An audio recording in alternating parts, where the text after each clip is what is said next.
حدیث آ رہی ہے کہ قحطان میں ایک شخص پیدا ہوگا جس کے ہاتھ میں رعایا ہوگی، کنٹرول ہوگا، تو یہ حضرت مہدی کے بعد ہوگا، یہ یمن میں، یعنی قرب قیامت میں اور علامات قیامت میں ہے، تو یہ اس دور کی بات نہیں ہے، بلکہ یہ بعد میں قرب قیامت میں ایک شخص پیدا ہوگا جو شام میں ہوگا، اور قحطان قبیلے سے اس کا تعلق ہوگا۔ آگے حدیث میں آ رہا ہے، وہیں پھر اس حدیث کی تشریح کرتے ہیں، چلیں۔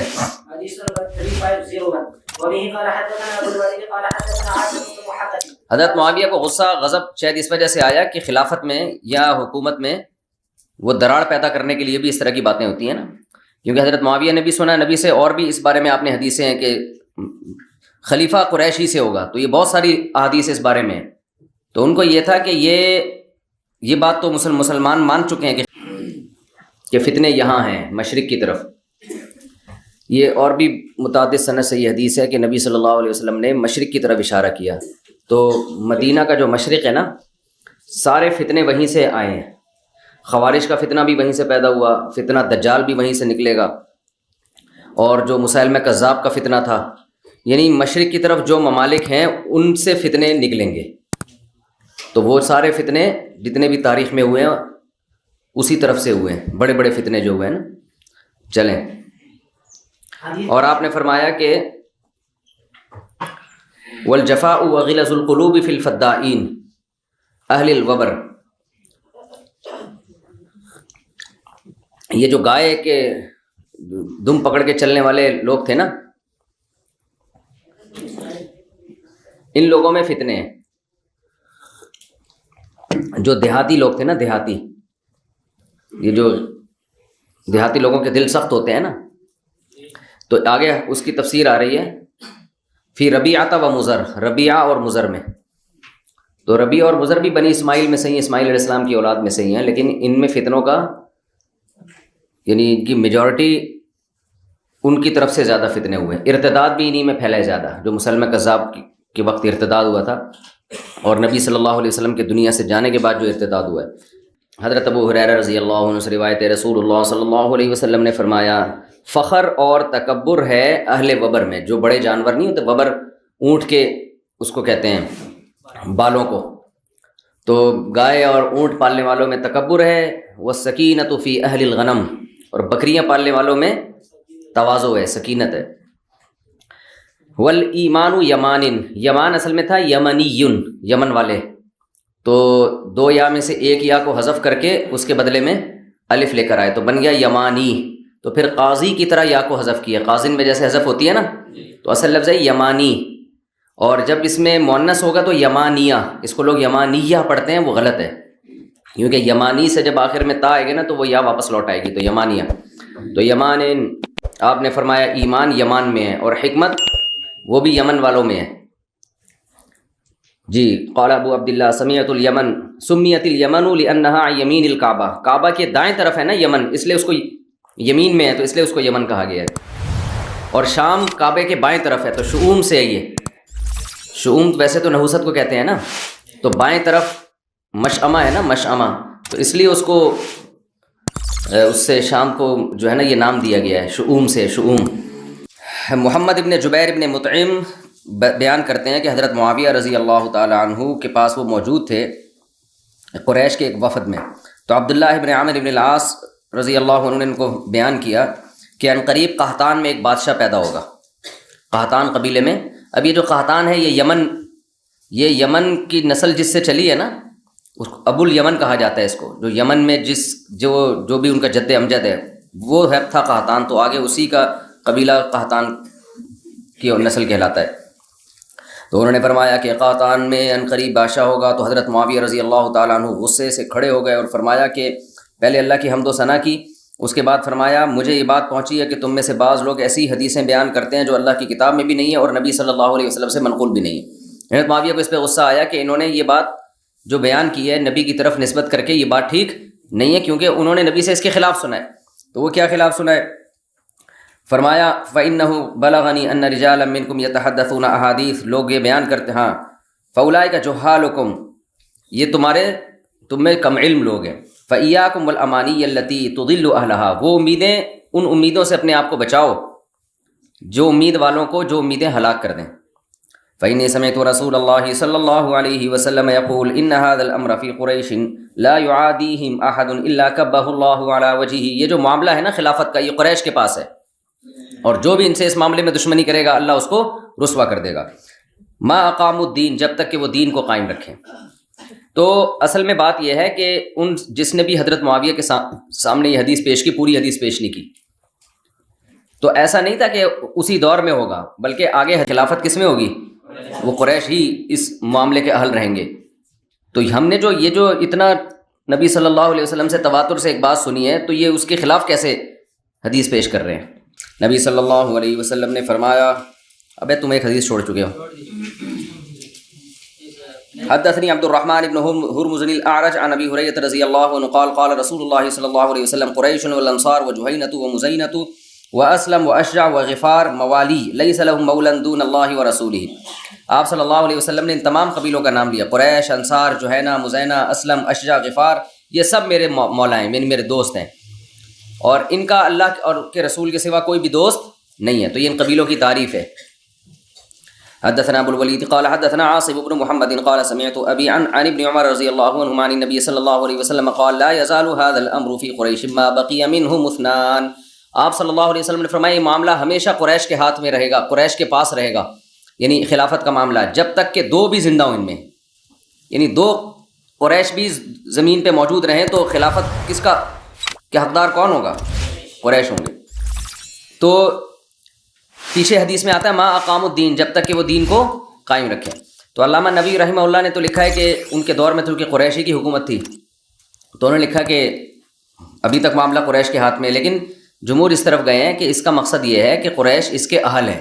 یہ خبر نہیں ہے کہ ہمیشہ ایسا ہوگا، یعنی یہ معاملہ ان کے ہاتھ میں رہے گا، مطلب یہ اس کے اہل رہیں گے.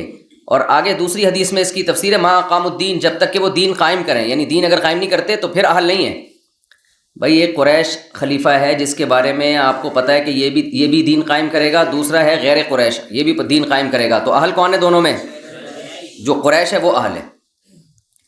تو اور جس کے بارے میں یہ ہے کہ اگر قریش ہے لیکن دین قائم نہیں کرے گا، مرتد ہے یا کفر بوا کا مرتکب ہے، پھر قریشی ہونے کی بیس پہ وہ مستحق نہیں. اچھا، یہ جتنی بھی احادیث ہیں اس پر اتفاق ہے کہ یہ اس سے متعلق ہیں کہ جب سلیکشن کا وقت آئے، سمجھ رہے ہو. لیکن اگر کوئی طاقت کے بل بوتے پر غیر اہل بھی مسلط ہو جائے تو پھر اس کے خلاف بغاوت کی اجازت نہیں ہے. اس بارے میں بھی احادیث بہت زیادہ صریح اور واضح ہیں. وہ تو جب بغاوت کے حکام آئیں گے نا تو ان میں آپ لوگوں نے پڑھی بھی ہوں گی بہت ساری حدیث اس بارے میں، کہ مسلم کی حدیث ہے کہ جب مسلمانوں کا کوئی خلیفہ ہو تو اس کے خلاف جو بھی کھڑا ہو، کائنم من کان، جو بھی کھڑا ہو اس کو قتل کر دو. اس لیے کہ اس پر یہ تو اہل کی بات ہے نا کہ اہلیت اس میں زیادہ ہے. لیکن بات یہ ہے کہ اگر کوئی اور طاقت کے بل بوتے پر یا کسی بھی چاہے فاسد نظام کے تحت جب وہ مسلط ہو جائے تو پھر چونکہ اس میں اتحاد پارا پارا ہونے کا خطرہ ہے، پھر اس کو قتل کرنے کی اجازت نہیں ہے. یہ جو آج کل جمہوری نظام ہم پر مسلط ہے نا، یہ بھی بیکار نظام ہے، اس سے کبھی خیر کی امید نہ رکھیں. لیکن اگر چاہے اس غلط نظام کے بعد بھی کوئی ملک کا حاکم بن جاتا ہے تو وہ پھر حاکم بن جاتا ہے، پھر اس کو ماننا پڑے گا. تو ایک ہے آپ کے اختیار میں ہو کہ صحیح طریقے سے سلیکشن، تو اس میں تو صحیح طریقہ اختیار کیا جائے گا. لیکن آپ کے اختیار میں نہیں ہے اور صحیح طریقے سے سلیکشن نہیں ہو رہی تو جو بھی سلیکٹڈ ہوگا تو وے آف سلیکشن جو بھی ہو آپ کو اس سلیکٹڈ کو ماننا پڑے گا. سمجھتے ہو؟ یہ جو خلافت عثمانیہ تھی یہ تو خلافت تھی نا، سب علماء کا اتفاق تھا خلافت، یہ تو اجمیوں کی تھی، عربوں کی تھوڑی تھی. پھر جو بغداد کی خلافت تھی، جو بنو عباس کی خلافت تھی، اس میں اگرچہ قریش کی خلافت تھی لیکن زمین کا بہت بڑا حصہ وہ قریش کے ہاتھ میں نہیں تھا، وہ بہت بڑا حصہ اجمیوں کے ہاتھ میں تھا، تو اس کو بھی مانا گیا ہے. سمجھتے ہو کہ نہیں سمجھتے ہو؟ اچھا، آج کل یہ نعرے بہت لگ رہے ہیں کہ خلیفہ ایک ہی ہونا ہے، خلافت تو ایک ہی ہو. تو ایک خلافت اب تک مسلمانوں میں سوائے خلفائے راشدین کے اور حضرت معاویہ رضی اللہ تعالیٰ عنہ پر جو اتفاق ہو گیا تھا، اس کے بعد چند دن بنو امیہ کی، اس کے بعد سے آپ تک ایک خلیفہ مسلمانوں کا نہیں رہا ہے. جو کام 1200-1300 سال میں نہیں ہوا، آپ اس کام کے پیچھے اب اپنی صلاحیتیں کیوں ضائع کر رہے ہو؟ سمجھ میں آ رہی ہے بات؟ اور ہم نے جب اس پہ مطالعہ کرنا شروع کیا نا، اسٹڈی کرنا شروع کی، تو ہمیں یہ پتہ چلا کہ اس وقت سے علماء لکھ رہے ہیں کہ اگر مسلمانوں کی حکومتیں دنیا میں پھیل جائیں تو پھر کوئی حرج نہیں ہے کہ ادھر کا خلیفہ الگ ہو ادھر کا خلیفہ الگ ہو، اس میں کوئی حرج نہیں ہے. اس لیے کہ اس ایک خلیفہ کے لیے اتنے بڑے علاقے کو کنٹرول کرنا بھی ممکن نہیں ہے. سمجھتے ہو؟ تو اگر اس میں جیسے ہندوستان میں تو ہمیشہ ایک الگ بادشاہت رہی ہے، یہ خلافت عثمانیہ کے تحت تھوڑی تھی ہندوستان. تو مغلیہ جو دور حکومت رہا ہے نا بھائی، عالمگیر بادشاہ نے تو اسلام قائم کیا تھا نا، فتاوی عالمگیریہ اسی دور میں مرتب ہوئی ہے. تو ہندوستان کا جو آئین تھا، جو قانون تھا مسلمانوں کے دور حکومت میں، وہ تو اسلام تھا. ہاں بادشاہ کبھی صحیح آئے کبھی غلط آئے، کبھی امپلیمنٹ ہوا کبھی نہیں ہوا، وہ دونوں سیٹ اپ چلتے رہے. لیکن کہیں بھی ایسا نہیں ہے کہ اس کے خلاف بغاوت کو، کہ بھئی یہ خلافت عثمانیہ کے تحت چونکہ نہیں ہے لہذا اس کے خلاف بغاوت کر کے خلافت کا حصہ بناتے ہیں. ایسا نہیں ہوا کیونکہ اتنا بڑا علاقہ تھا. ہاں یہ ضرور ہے کہ وہ جمعے کے خطبے میں خلیفہ کا نام لیا کرتے تھے، لیکن کنٹرول ان کا اپنا تھا. تو جب تباعد اماکن ہو، یعنی سلطنت بہت زیادہ وسیع ہو جائے اور حکومت کے لیے مختلف علاقوں پہ کنٹرول کرنا ممکن نہ ہو، تو اس میں کوئی حرج نہیں ہے کہ اندلس کی الگ خلافت ہو اور جو ہے ادھر بنو عباس کی الگ خلافت ہو، اس میں کوئی حرج نہیں ہے. تو اس کو خام خواہ میں ایک ہی پہ جمع کرنے کے لیے تلوار اٹھانے کا حکم دینا کہ لوگوں میں خون خرابہ ہو، اور اس کا رزلٹ یہ نکلے کہ بجائے 2 خلافتیں ختم ہو کے ایک ہو جائیں، بلکہ وہ جو 2 تھی وہ 25 میں تقسیم ہو جائیں. نہیں یاری بات میرے خیال ہے. تو یہ جو آج کل خلافت کی تحریکیں چل رہی ہیں نا، اس سے جو اب چھوٹے چھوٹے خلیفے مارکیٹ میں چل رہے ہیں نا اس وقت، چھوٹی چھوٹی ریاستیں جو اسلامی ہیں، یہ ایک ہونے کے بجائے کیا ہو جائیں گی، یہ 20 حصوں میں ڈیوائڈ ہو جائیں گی. بالکل وہی کام جو ہمارے اہل حدیث بھائی کر رہے ہیں کہ 4 فقہ تھے، حنفی مالکی شافعی حنبلی، تو ان کو ختم کرو قرآن حدیث کے نام پہ. تو وہ ختم کرنے کے بجائے ایک 5واں بھی آ گیا، پھر ان 5 کے 6 حصے ہو گئے. خود اہل حدیث کے اب پتہ نہیں کتنے حصے بن چکے ہیں، ان کے کتنے فرقے بن چکے ہیں، فرقے ادھر فرقیاں. تو یہ وہی بات ہے. مولانا وہ ایک بڑا زبردست کسی کا کلپ دیکھ رہا تھا میں، جس میں انہوں نے کہا کہ ایک آدمی کے بارے میں کسی نے کہا کہ تم جو ہے نا وہ گالیاں بہت دیتے ہو. تو اس نے کہا کس الو کے پٹھے نے کہا میں گالیاں دیتا ہوں. اور پھر جو گالیاں دینا شروع کی ہیں، جس نے میرے بارے میں کہا کہ میں گالیاں دیتا ہوں وہ یوں ہے وہ یوں ہے، وہ اس کی ایک ایسی کی تیسی کر دی نا. تو یہاں بھی یہی ہے کہ لیبل یہ لگایا جاتا ہے کہ ہم فرقوں کو ختم کر رہے ہیں، لیکن جس طرح سے ختم کرنے کی کوشش شروع ہوتی ہے نا، اس سے فرقے مزید بننا. تو اسی طرح خلافت کے نام پہ اتحاد کی کوشش کی جاتی ہے، مگر اس سے اسلامی مملکتوں کی جو رہی صحیح طاقت ہے وہ بھی پارا پارا ہو جاتی ہے. ٹوٹ ٹوٹ کے نا، کوئی صوبے الگ ہو کے ملک الگ ہو جائیں گے. اس لیے تمیز سے جو جو چیزیں 2 ٹکڑے چند چیتھڑے آپ کے پاس باقی رہ گئے ہیں، ان کو چائے میں ڈبو ڈبو کے، بھائی لنگر تقسیم ہو رہا تھا نا، تو جو جس کے پاس حصہ آ گیا اب اس کو بجائے اس کے کہ سب ایک دسترخوان پہ بیٹھ کے کھانا کھائیں، وہ نہیں ہو سکتا. تو جتنے جو چیتھڑا جس کے پاس آیا، جو پاپے کا ٹکڑا آیا، چائے میں ڈبو کے کھاؤ، پتلی گلی سے نکلو. چلو بھائی چلیے. ہاں اب خلافت حضرت مہدی ضرور آ کے قائم کریں گے، تو ان کو اللہ نے طاقت دی ہے، ان کے بارے میں خوشخبری آئیں، اور حضرت عیسیٰ ابن مریم نازل ہوں گے، ان کی قیادت میں ہوگا. تو فی الحال وہی طریقہ بہتر ہے. اچھا یہ جب ہم بات کرتے ہیں تو لوگ کہتے ہیں اس کا مطلب ہم آرام سے ہاتھ رکھ کے بیٹھے رہیں، ہم کچھ نہ کریں، بس تزکیہ اور خانقاہوں میں لگے رہیں. تو یہ بات نہیں ہے. نظام کی تبدیلی کی کوشش کرنا یہ فرض ہے. ہم مسلح بغاوت کے قائل نہیں ہیں. باقی اجتماعی طور پر نظام کو تبدیل کرنے کی جتنی بھی سوٹیبل کوششیں ہیں وہ فرض ہیں.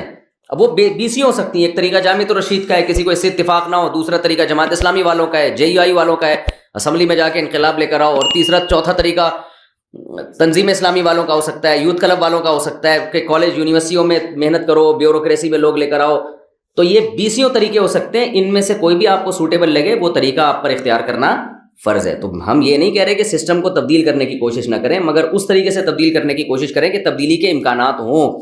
اس طریقے سے کہ رہے صحیح سے بھی جائیں، وہ طریقہ مناسب نہیں ہے. چلو بھائی ڈبل یا حديث نمبر 3502 وبه قال حدثنا يحيى بن بكير قال حدثنا ليث عن وقيل عن ابن شهاب عن ابن المسيب عن جبير بن مطعم قال مشيت انا وعثمان بن عفان الى رسول الله صلى الله عليه وسلم فقال يا رسول الله اعطيت بني المطلب وتركتنا. آپ صلی اللہ علیہ وسلم اہل قرابت تھے، ان کو غنیمت میں حصہ دیا کرتے تھے نا، تو اللہ نے حکم دیا. تو حضرت عثمان ابن عفان رضی اللہ تعالیٰ عنہ گئے اور جبیر ابن مطعم گئے. انہوں نے عرض کیا یا رسول اللہ آپ نے فلاں فلاں بنی مطلب کو دیا اور ہمیں چھوڑ دیا. تو آپ نے فرمایا کہ انما نحن وهم بمنزلۃ واحدۃ، انما نحن وهم منک بمنزلۃ واحدۃ. وہ اور ہم آپ کی نسبت کیا ایک ہی منزل ایک ہی جیسے ہیں، یعنی ایسا نہیں ہے وہ مجھ سے قریب ہیں اور آپ کا رشتہ ان کی نسبت مجھ سے دور ہے. فقال نبی صلی اللہ علیہ وسلم انما بنو ہاشم و بنو المطلب شیء واحد. ٹھیک ہے نا، ایک ہی چیز ہے وہ. تو یہ بھی قرابت کی فضیلت بیان ہو رہی ہے نا. امام بخاری جب احادیث پر کوئی باب باندھتے ہیں نا، تو ادنا سی بھی مناسبت ہو نا تو وہ حدیث کو ذکر کرتے ہیں. بخاری اور دیگر حدیث کی کتابوں میں یہ فرق ہے کہ صحیح ہے بخاری میں جو ترجمۃ الباب ہے اس سے متعلق جب حدیث آئے گی تو اس میں تلاش کرنا پڑتا ہے کہ اس کا ترجمۃ الباب سے مناسبت اس کی کیا ہے. مثال کے طور پر آپ نے بخاری اول میں پڑھا ہوگا نا کہ جو بدریین کی فضیلت پر احادیث ہیں تو ان میں ہر وہ حدیث لے کر آئے ہیں جس کا حالانکہ بدر کی فضیلت سے کوئی تعلق نہیں ہے، لیکن صرف اس حدیث میں یہ راوی نے یہ بیان کیا وکانہ بدرین، یہ صحابی کہاں کے تھے؟ بدر کے تھے. تو اتنی مناسبت بھی تھی تو وہ حدیث لے کر آئے ہیں، کیونکہ یہ بھی امام بخاری کی نظر میں ایک فضیلت ہے نا کہ راوی اس صحابی کی اس صفت کو ہائی لائٹ کر رہے ہیں کہ وکانہ بدرین. سمجھتے ہو کہ نہیں سمجھتے؟ اس لیے ہمارے حضرت فرمایا کرتے تھے حضرت مفتی رشید احمد صاحب رحمہ اللہ کہ صحیح بخاری میں اللہ نے بہت علم رکھا ہے، یعنی جو بخاری کے جو مضامین ہیں نا، لیکن اس کے لیے